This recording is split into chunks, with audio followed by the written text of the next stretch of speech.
नमस्कार, स्वागत है आपका एबीपी न्यूज में। आपके साथ मैं अखिलेश आनंद हूं। आप देख रहे हैं चुनाव का सबसे विश्वसनीय शो ऐलाने जंग। क्या झारखंड की राजनीति में खेला बाकी है? आज चंपई सोरेन ने सीएम पद की शपथ ले ली, लेकिन सवाल बना हुआ है कि क्या चंपई सोरेन विश्वास मत साबित कर पाएंगे? टूट फूट के डर की वजह से आज गठबंधन के विधायकों को हैदराबाद ले जाया गया है। 5 फरवरी तक विधायक वहीं रहेंगे। सवाल यह कि 5 फरवरी को चंपई सोरेन बहुमत साबित कर देंगे या फिर फ्लोर पर कोई खेल हो जाएगा। चंपई को सत्ता का आसन तो मिल गया, लेकिन राष्ट्रपति शासन की आशंका बनी हुई है। यानी ऐसा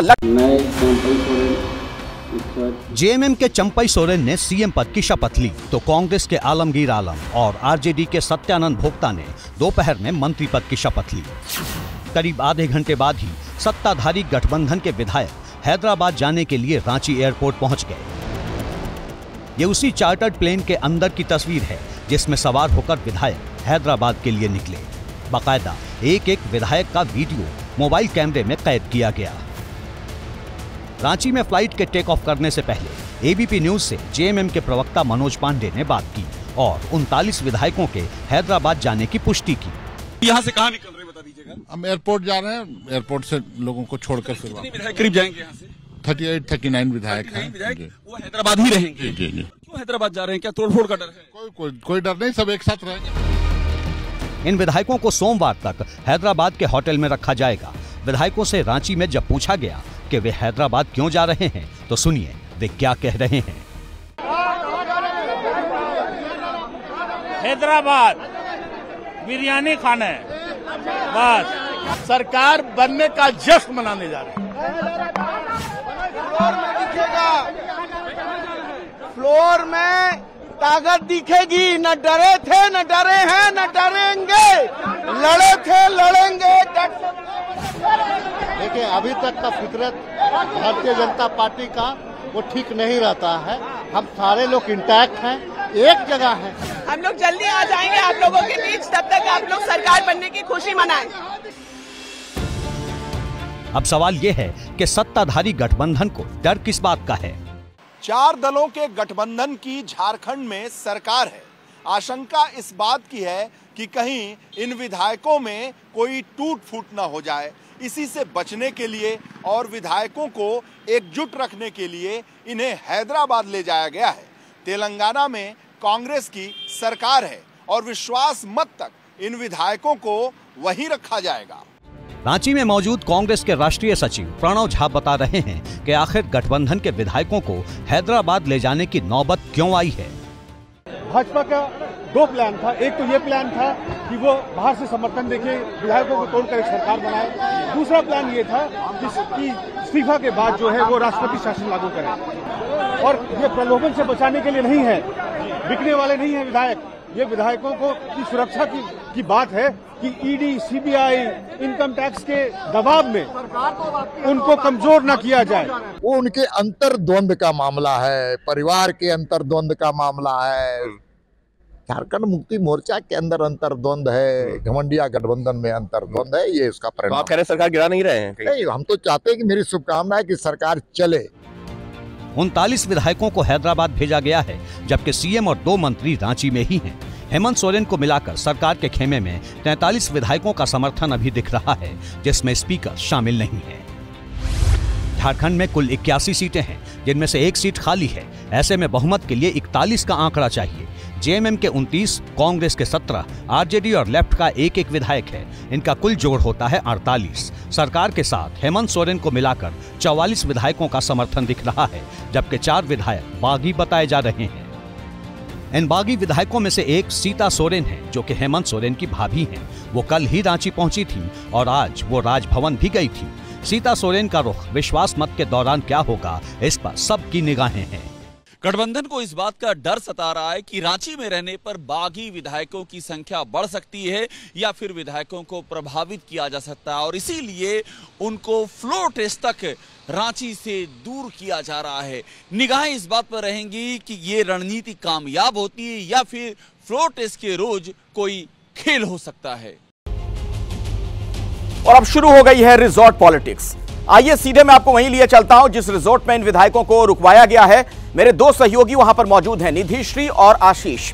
निधि, पहले आप ही के पास आना चाहूंगा, कितनी संख्या वहां विधायकों की है जो रुके हुए हैं, इस बाबत कुछ पता चल पाया है और कुछ और अपडेट वहां से अगर आपके पास हो? देखिए अखिलेश, शुरुआत करूंगी मैं उस तस्वीर से। ये सामने आपको रिजॉर्ट नजर आएगा, क्योंकि यहाँ से साफ तस्वीर इसलिए नहीं दिखाई जा सकती क्योंकि सिक्योरिटी यहाँ बेहद ज़्यादा कड़ी कर दी गई है। आपको सामने वो गेट नजर आएगा और 200 मीटर पहले ही यहाँ आपको बैरिकेड्स लगा दिए गए हैं और किसी की भी एंट्री अंदर नहीं है। अब सवाल है कि कितने विधायक यहाँ पहुंचे हैं। देखिए अभी तक जो मेरी जानकारी है उसके मुताबिक 38 विधायक पहुंचे हैं। एक दो आगे पीछे हो सकते हैं क्योंकि दो अलग अलग विधायकों से जो मेरी फ़ोन पर बातचीत हुई है, किसी ने 39 संख्या बताया है, किसी ने 38 संख्या बताया है। इन लोगों ने काउंट नहीं किया है, ऐसा इसलिए क्योंकि 2 बसें यहाँ पहुंची हैं एयर कंडीशनड, और ये देखिए सारी आपको पुलिस की गाड़ियाँ और कार्यकर्ताओं की गाड़ियाँ नजर आएंगी। इसके आगे किसी की भी एंट्री नहीं है।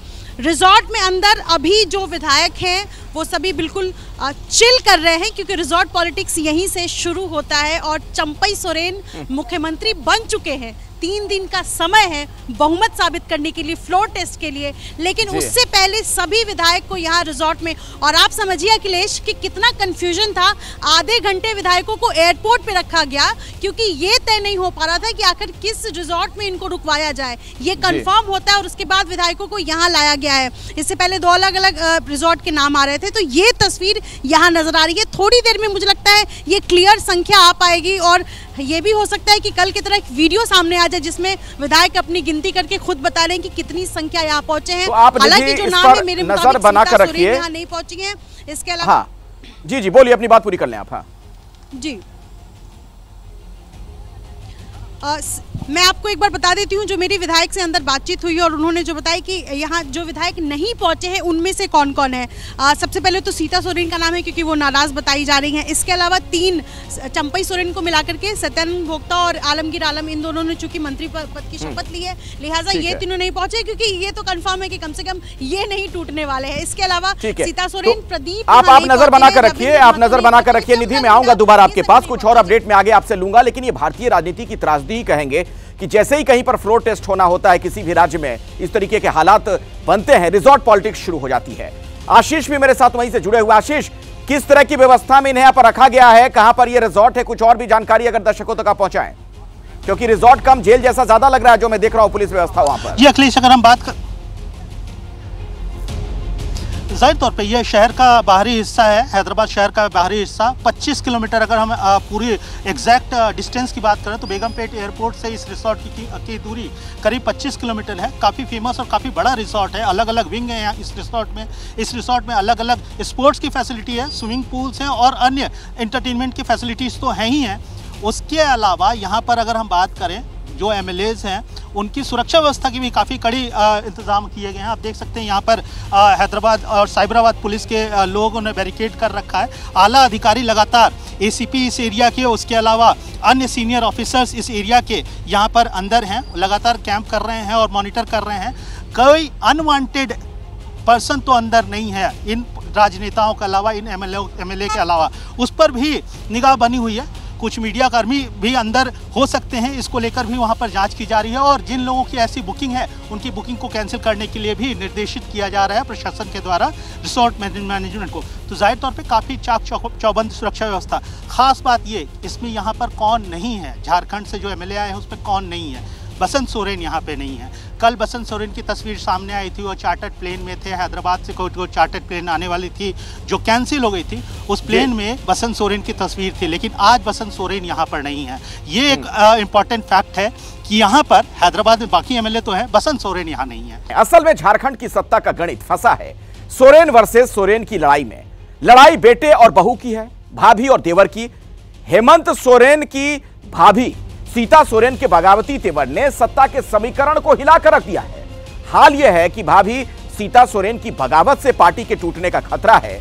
हालांकि सीता सोरेन मुख्यमंत्री चंपई सोरेन को लेकर नरम दिख रही हैं, लेकिन हेमंत सोरेन को लेकर गर्म है। सोरेन वर्सेस सोरेन की यह पूरी कहानी आप देखिए।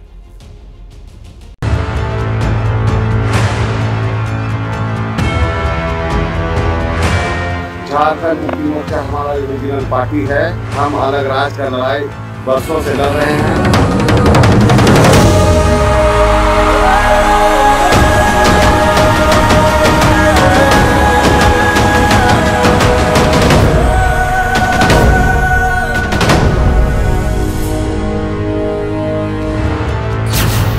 झारखंड की राजनीति के भीष्म पितामह कहे जाते हैं शिबू सोरेन। 2019 में शिबू सोरेन ने मंझले बेटे हेमंत सोरेन को प्रदेश की सत्ता और अपनी विरासत सौंपी थी। विधि द्वारा स्थापित भारत के संविधान के प्रति सच्ची श्रद्धा और निष्ठा रखूंगा। लेकिन 5 साल पूरे होने से पहले ही हेमंत सोरेन को जमीन घोटाले मामले में गिरफ्तार कर लिया गया। कुर्सी छोड़नी पड़ी और परिवार के अंदर का विद्रोह सबके सामने आ गया। सोरेन परिवार में बगावत की पूरी कहानी आगे बताएंगे। पहले सोरेन परिवार के बारे में जान लीजिए। दुर्गा सोरेन, हेमंत सोरेन, बसंत सोरेन, ये 3 शिबू सोरेन के बेटों के नाम हैं। दुर्गा सोरेन का निधन हो चुका है और उनकी पत्नी सीता सोरेन विधायक हैं, जबकि हेमंत सोरेन पार्टी के प्रमुख हैं और सीएम रह चुके हैं। कल्पना इनकी पत्नी है। बसंत सोरेन अभी दुमका से विधायक हैं और पार्टी युवा मोर्चा के अध्यक्ष हैं। ईडी के फंदे में फंसने के बाद जब हेमंत सोरेन की कुर्सी पर खतरा पैदा होने लगा तो उन्होंने अपनी पत्नी कल्पना सोरेन को सीएम बनाने का प्लान बना दिया। लेकिन इस बात से हेमंत सोरेन की भाभी और विधायक सीता सोरेन नाराज हो गई। नतीजा ये रहा कि पार्टी और परिवार में टूट का खतरा बढ़ने लगा, जिसके बाद हेमंत सोरेन ने प्लान बदला और फिर पार्टी के वफादार चंपई सोरेन का नाम सीएम के लिए आगे कर दिया। मैं चंपई सोरेन ईश्वर की शपथ लेता हूं कि मैं विधि द्वारा स्थापित भारत के संविधान के प्रति सच्ची श्रद्धा और निष्ठा रखूंगा। चंपई सोरेन ने सीएम पद की शपथ ले ली है और शपथ लेने से पहले सुबह सुबह चंपई सोरेन शिबू सोरेन का आशीर्वाद लेने घर पहुंचे थे। हम जो आज ओथ लेने के पहले हमारा दिशोम गुरु शिबू सोरेन उनका आशीर्वाद लेने के लिए आए थे। मेजॉरिटी चंपई सोरेन उन नेताओं में से एक हैं जो गुरुजी यानी शिबू सोरेन के संघर्ष के दिनों के साथी रहे हैं। शिबू सोरेन के करीबी माने जाते हैं। यही वजह रही कि हेमंत सोरेन ने जब इनका नाम आगे किया तो भाभी सीता सोरेन को भी मानना पड़ा। जामा की विधायक सीता सोरेन पूर्व मुख्यमंत्री हेमंत सोरेन की भाभी हैं। शिबू सोरेन के बड़े बेटे दुर्गा सोरेन की मौत के बाद वे साल 2009 से राजनीति में सक्रिय हुई। वे 3 बार की विधायक हैं और अपनी बेटियों को परिवार की विरासत का वारिस मानती हैं। उनकी बेटियों ने अपने पिता के नाम से एक अलग संगठन भी बना रखा है। एबीपी न्यूज के रिपोर्टर अभिषेक उपाध्याय ने गुरुवार को फोन पर सीता सोरेन से बात की। इस बातचीत में उनकी तल्खी हेमंत को लेकर साफ दिख रही थी, जबकि चंपई के सवाल पर वो नरम नजर आई। ये जो सब चल रहा है इसमें क्या है आपकी राय, जो चंपई सोरेन को बनाया गया है? सब ठीक है। आप सहमत हैं इससे? हाँ। और ये जो अरेस्ट हुआ है हेमंत सोरेन का, इस पर क्या कहना है आपका? तो उस पर हमको कुछ नहीं कहना है। और आप अपनी बेटी के लिए भी कहा था आपने कि आपकी बेटी को बनाया जाए इनकी जगह नेता। राजनीति में सब कोई बन सकता है। राजनीति में घुस जाते हैं तो कोई भी बन सकता है। बावजूद इसके लगता नहीं कि सीता सोरेन फिलहाल पार्टी के हर फैसले के साथ जाने वाली हैं और आज इसके संकेत भी मिल गए। सुबह ये खबर आई कि शिबू सोरेन के सबसे छोटे बेटे और विधायक बसंत सोरेन चंपई सरकार में डिप्टी सीएम बन सकते हैं, लेकिन उनकी भाभी और विधायक सीता सोरेन ने इस मामले में अपना वीटो लगा दिया। अंततः परिवार और पार्टी को बचाने के लिए बसंत सोरेन डिप्टी सीएम बनते बनते रह गए। सीता सोरेन, लोबिन हेम्पटन, चमरा लिंडा और रामदास सोरेन, ये वो 4 नाम हैं जिनकी वजह से झारखंड में सत्ता का सस्पेंस बना हुआ है। बुधवार रात राजभवन में समर्थन की जो चिट्ठी भेजी गई थी उसमें इन 4 के नाम शामिल नहीं थे। झारखंड के पावर कॉरिडोर में इस बात की चर्चा है कि लोबिन हेब्रम और चमरा लिंडा भी बीजेपी के संपर्क में बताए जाते हैं। ये चर्चा का विषय है। हालांकि पहले भी ये दोनों ही विधायक सियासी तौर पर कई बार पार्टी के खिलाफ का रुख अख्तियार कर चुके हैं। हालांकि माना यह भी जा रहा है कि चंपई सोरेन के सीएम बनने के बाद इनकी नाराजगी अब कम हुई होगी। और अभी की एक बड़ी खबर आपको बता दें कि बसंत सोरेन नहीं पहुंचे हैं। जिस रिजॉर्ट में तमाम विधायकों को रखा गया है वहां पर बसंत सोरेन नहीं है। आपको पता है हैदराबाद में गठबंधन के तमाम विधायकों को रखा गया है, लेकिन बसंत सोरेन की वहां पर गैर मौजूदगी, इससे कई गंभीर सवाल खड़े होते हैं। बसंत सोरेन हेमंत सोरेन के छोटे भाई हैं और ये कल की तस्वीर जब वो प्लेन में नजर आए थे, हालांकि फ्लाइट तब उड़ान नहीं भर पाई थी और नहीं पहुंच पाए थे, वो कैंसिल हो गई थी, मौसम की वजह से फ्लाइट कैंसिल करनी पड़ी थी। आशीष हमारे सहयोगी हमारे साथ मौजूद हैं हैदराबाद से। आशीष, सवाल ये खड़ा हो रहा है कि ये वो हेमंत सोरेन हैं जिनके बारे में कुछ घंटे पहले तक डिप्टी सीएम बनेंगे इस तरीके की, बसंत सोरेन माफ कीजिएगा, उनके डिप्टी सीएम बनने की चर्चा थी और अब पता चल रहा है पहुंचे नहीं वहां पर। जाहिर तौर पर अखिलेश आपने बिल्कुल सही कहा। अभी हमने जो स्टोरी भी दिखाई है वो स्टोरी भी इसी का जिक्र करती है, कैसे बसंत सोरेन एक इंपॉर्टेंट प्लेयर है इस पूरे राजनीतिक उठापटक में। अलग अलग कयास लगाए जा रहे हैं, अलग अलग संभावनाएं जताई जा रही हैं। कल तक जब हम स्टोरी को ट्रैक कर रहे थे, कल तक जब हमारी जानकारी थी, कल तक तस्वीरें भी बयान करती हैं कि बसंत सोरेन को हैदराबाद आना था। आज बसंत सोरेन यहाँ नहीं है। हमने अलग अलग सोर्सेज से इसको क्रॉस चेक किया, क्रॉस वेरीफाई किया। बसंत सोरेन हैदराबाद में नहीं है और ये एक अहम सवाल है कि अगर हैदराबाद में बसंत सोरेन नहीं है, जो कल यहाँ आने के लिए तैयार थे, चार्टर्ड प्लेन तक में सवार हो चुके थे, तो आज बसंत सोरेन कहाँ है? आज सुबह से एक हमारे रिपोर्टर्स लगातार रांची से हमने रिपोर्ट दिखाई कि कैसे बसंत सोरेन का नाम मंत्रिमंडल के लिए चल रहा था और ये भी कयास लगाए जा रहे थे कि वो उप मुख्यमंत्री भी बन सकते हैं, लेकिन न तो उनका शपथ ग्रहण हुआ, न उप मुख्यमंत्री के ऊपर कोई आगे की बात हुई। अब यहाँ पर हैदराबाद से खबर ये कि बसंत सोरेन यहाँ पर नहीं है। जी, निधि भी हमारे साथ जुड़ी हुई है हैदराबाद से, जहां पर रिजॉर्ट में तमाम विधायकों को रखा गया। निधि, क्या ये मतलब निकालें कि बसंत सोरेन बागी हो गए?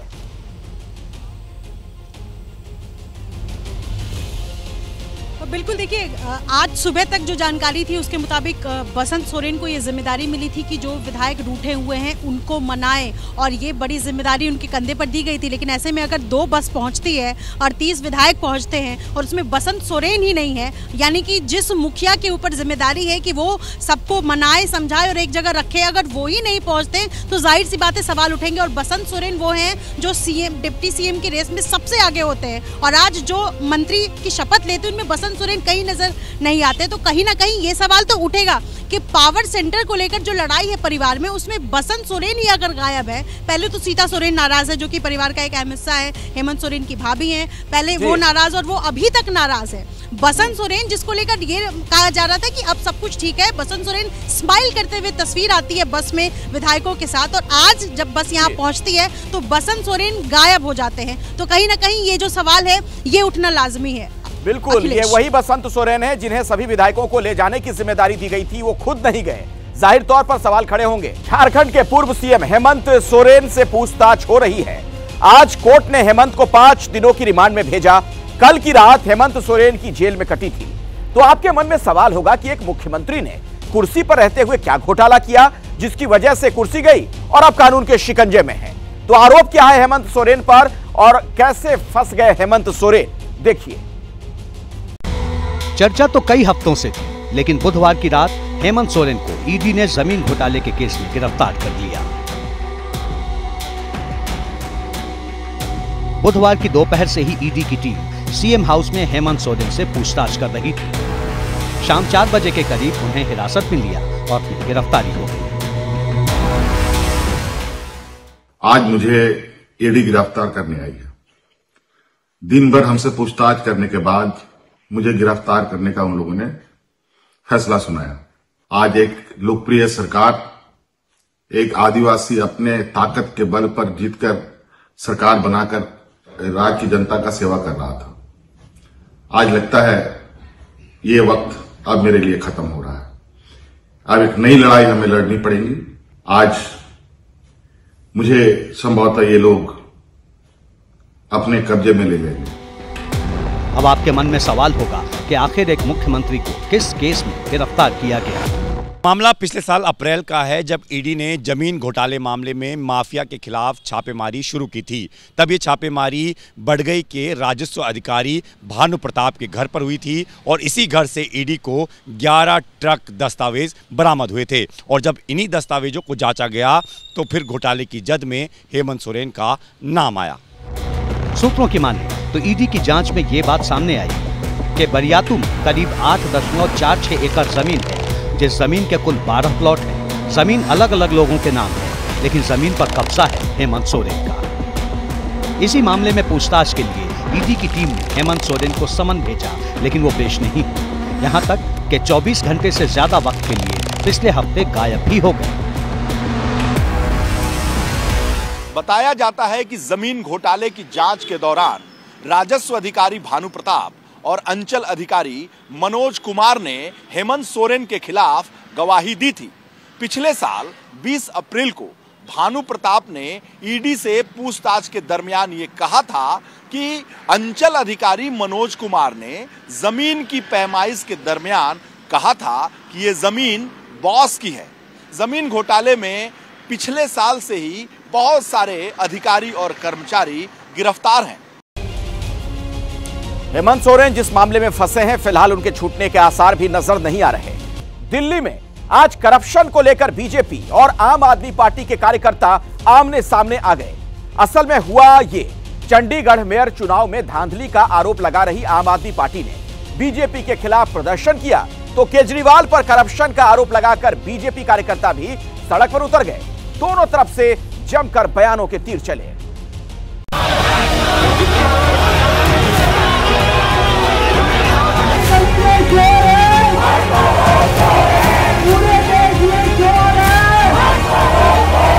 हिंदुस्तान की जनता अरविंद केजरीवाल जी के साथ है, आम आदमी पार्टी के साथ है। हमको आवाज उठाने नहीं दे रहे। अध्यक्ष जी को हिरासत में लिया गया और हिरासत में तो अरविंद केजरीवाल को लिया जाएगा और पहुंच दिया जाएगा, ये हम सुनिश्चित करेंगे।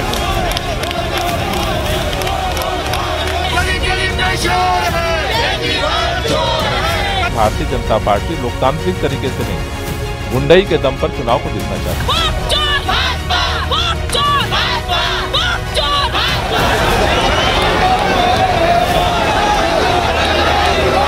हमारा संघर्ष अरविंद केजरीवाल के भ्रष्टाचार के खिलाफ है। अरविंद केजरीवाल, तुम्हें इस्तीफा देना पड़ेगा, इस्तीफा देना पड़ेगा। चंडीगढ़ मेयर चुनाव के बाद शुरू हुए सियासी तनाव की ये तस्वीरें दिल्ली की हैं, जहां आज आम आदमी पार्टी ने सड़क पर जमकर संग्राम किया, जबकि बीजेपी के कार्यकर्ताओं ने भी आप दफ्तर का घेराव कर कोई कोर कसर बाकी नहीं छोड़ी। दोनों तरफ से तख्तियों के साथ आए कार्यकर्ताओं ने दिल्ली में 24 का चुनावी बिगुल फूंक दिया।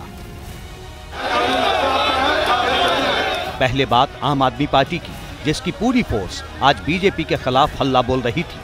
दिल्ली के सीएम अरविंद केजरीवाल और पंजाब के सीएम भगवंत मान ने आपके प्रदर्शन की अगुवाई की। देखिए, तस्वीरों के जरिए हम आपको दिखा रहे हैं, दिल्ली के मुख्यमंत्री अरविंद केजरीवाल आपको तस्वीरों में नजर आ रहे हैं और उनका काफिला साथ में नजर आएंगे पंजाब सीएम भगवंत मान, जो कि दिल्ली मुख्यमंत्री के निवास है, यानी कि सिविल लाइन से अब दीनदयाल उपाध्याय मार्ग पर स्थित भाजपा मुख्यालय के लिए निकल रहे हैं। आप दफ्तर में अरविंद केजरीवाल फुल फॉर्म में थे और बीजेपी पर जमकर जुबानी वार किया।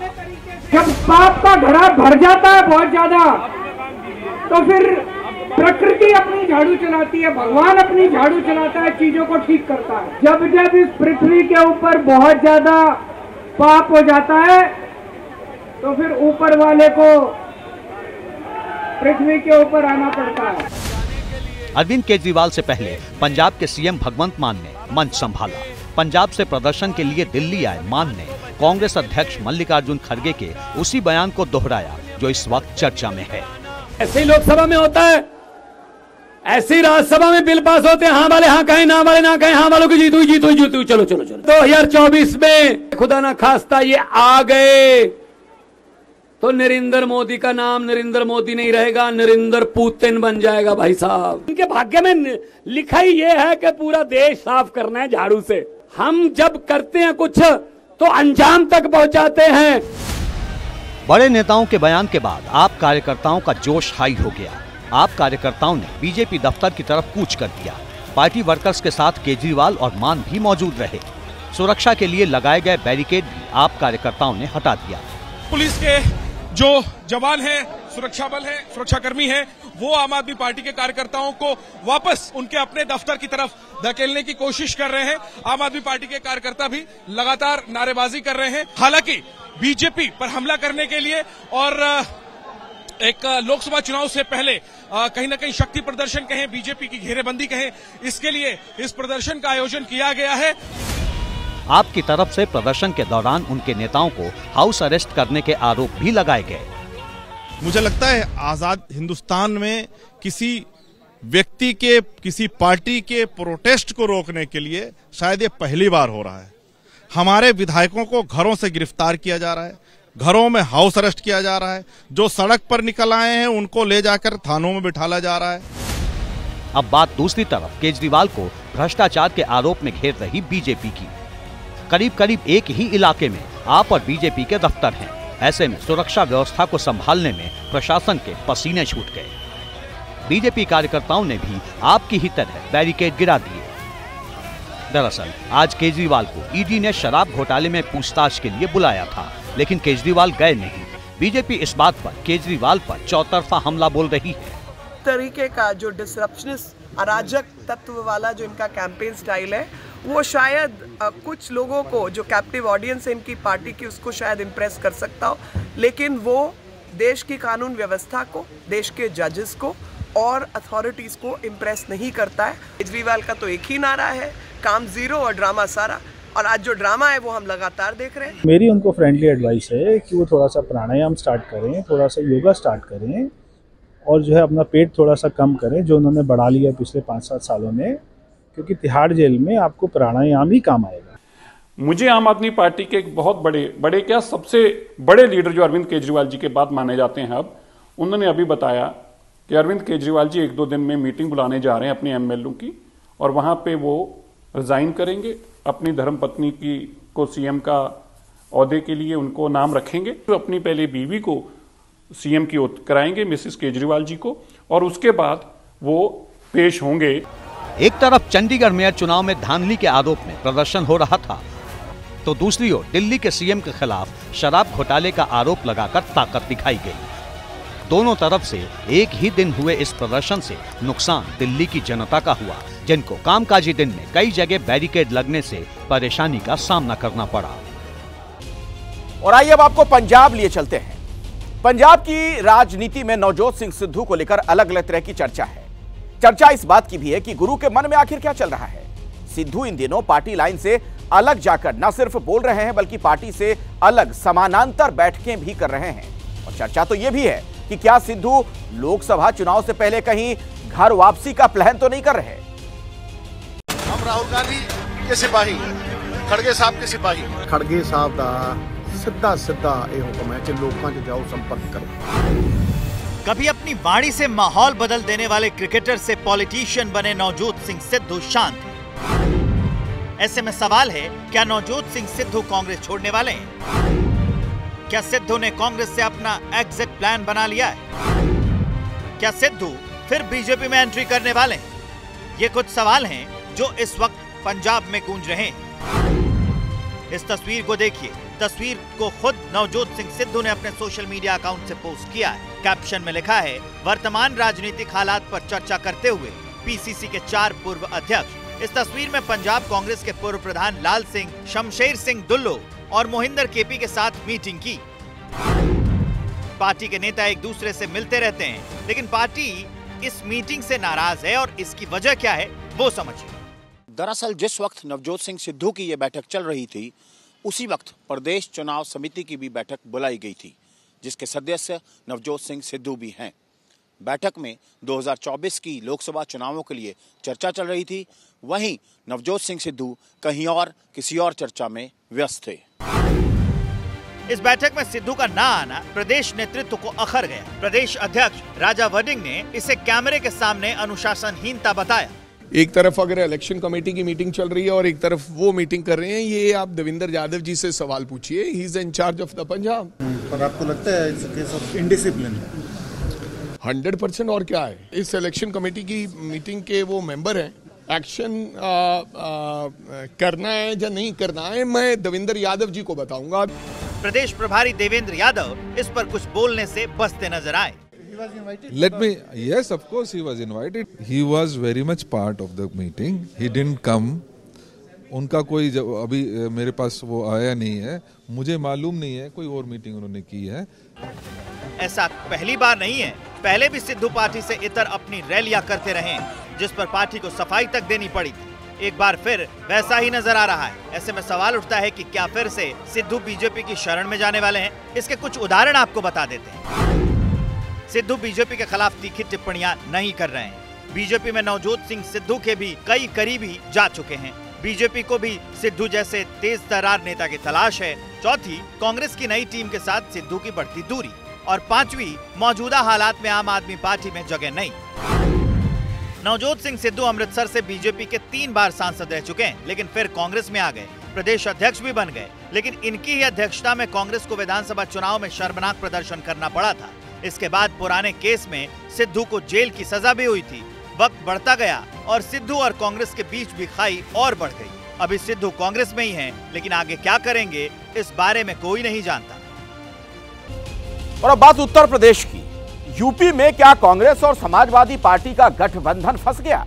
एबीपी न्यूज को सूत्रों से जो पता चला है उसके मुताबिक कांग्रेस प्लान बी पर काम कर रही है और खबर यह है कि समाजवादी पार्टी से सीट शेयरिंग का मामला फंसता है तो बीएसपी से गठबंधन के लिए कांग्रेस बात कर सकती है।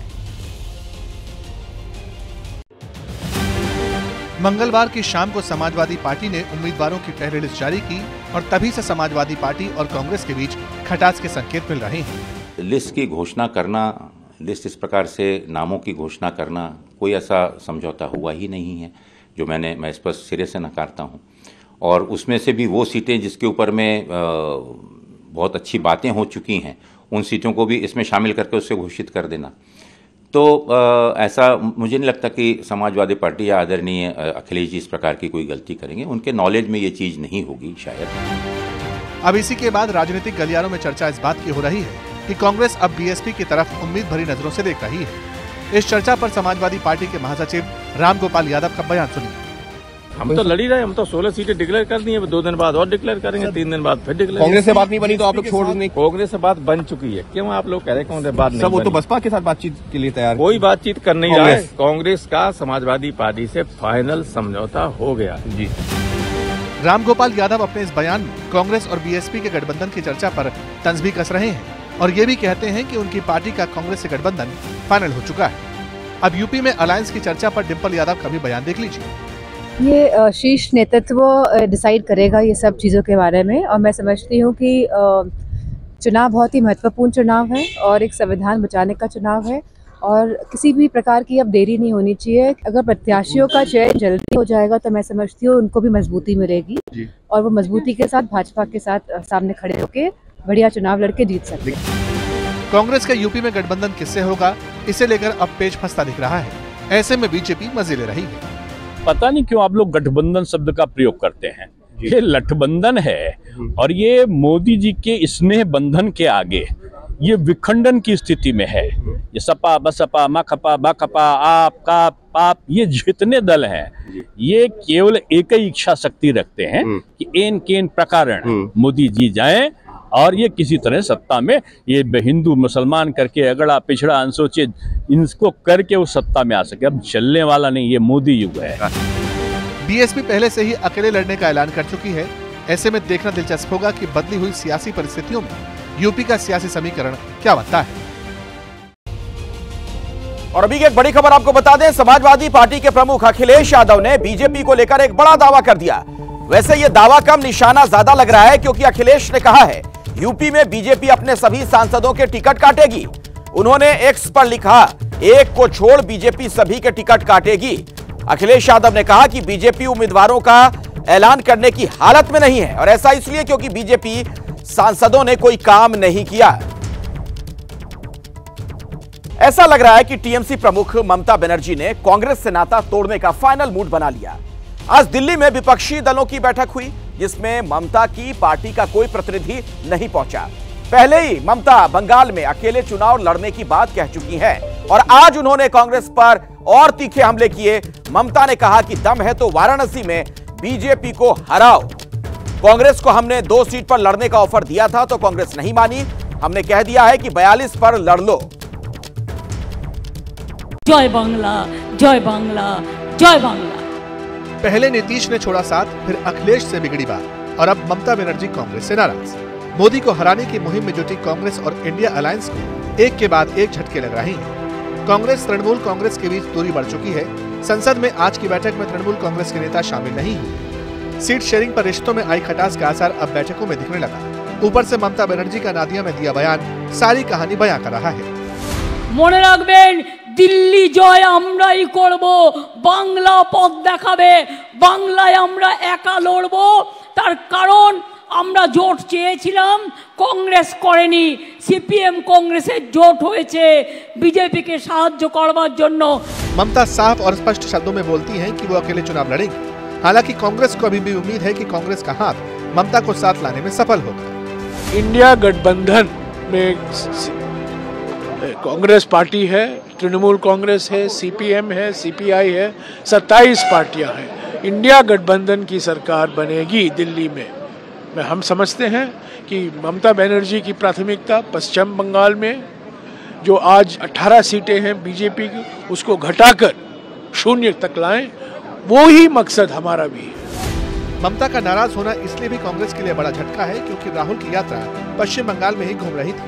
राहुल ने बंगाल में कुछ पत्रकारों से बात भी की और एक्स पर लिखा, मैं मुश्किल सवालों से नहीं डरता, फिर वो इंडिया गठबंधन पर हो, कांग्रेस छोड़ गए नेताओं पर हो या फिर न्याय यात्रा पर। ईमानदारी से खुलकर सवालों का जवाब देना अच्छा लगता है। सत्ता में बैठे लोग भी कोशिश कर सकते हैं। खैर बंगाल में इस वक्त सत्ता में तो ममता ही है। साफ है राहुल और ममता में सब ठीक नहीं चल रहा। मतलब बिहार, यूपी और अब बंगाल, महाराष्ट्र में इंडिया के लिए अच्छे संकेत नहीं। আপনি কাকে বাজবেন যে 365 দিন আপনার সাথে থাকে, না কাকে বাজবেন নির্বাচনের আগে আসবে বসন্তের কোকিলের মতো কুহু কুহু করে ডাকবে আবার পালিয়ে যাবে।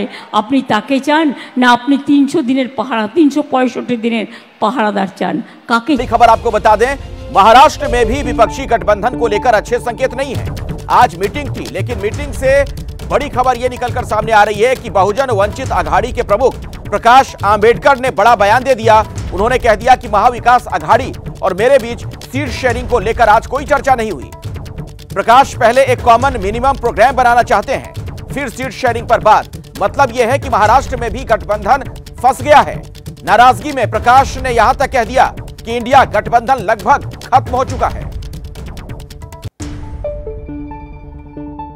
नीतीश जी अलग गए हैं, आप भी अलग जा रहा है, ममता बनर्जी अलग जा चुकी है। चौथा पार्टनर जो बचा हुआ था वो एसपी था।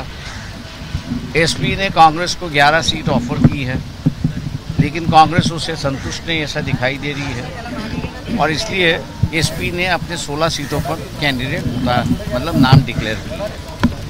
हम लोग उम्मीद करते हैं कि ये साथ में है